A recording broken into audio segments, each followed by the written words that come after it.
દ્વારકા જઈને જોયું તો એટલું બધું ટ્રાફિક ને લેવાનો છે નવો ફોન. વહેલી સવારે મહાદેવના મંદિરે જઈ ફૂલ ચડાવી ને તૈયાર થઈને જવાનું હતું દ્વારકા બાજુ નવો ફોન લેવા. રસ્તામાં નાની એવી નદી પાર કરી ભેંસુને જોતા જોતા પહોંચી ગયા હતા દ્વારકા. આજે છે સાતમ ને અહીંથી ટ્રાફિક જોવો તો મંદિરની બાજુમાં કેટલું બધું ટ્રાફિક હશે. ટ્રાફિક એટલું બધું છે ને તો ક્યાંય આજુબાજુમાં ગાડી રાખવાની જગ્યા જ નહોતી. માંડ ગાડી રાખીને વયા ગયા હતા મંદિર બાજુ.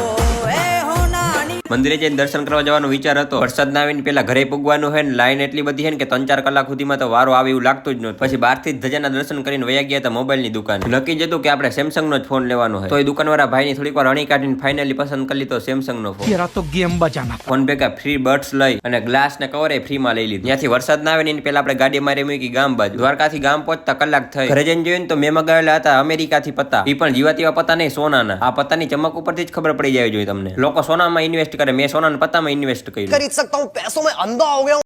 આના કરતી મેં મીઠો માવો માંગ્યો ને તો એની આપણી યાર ગદ્દારી કરી નાખી. ધીસ ઇઝ ગાય. આજે 4 વ્હીલમાં જઈને થોડીક વાર ગીત સાંભળીને આજનો લોક અહીંયા જ પૂરો કરીએ.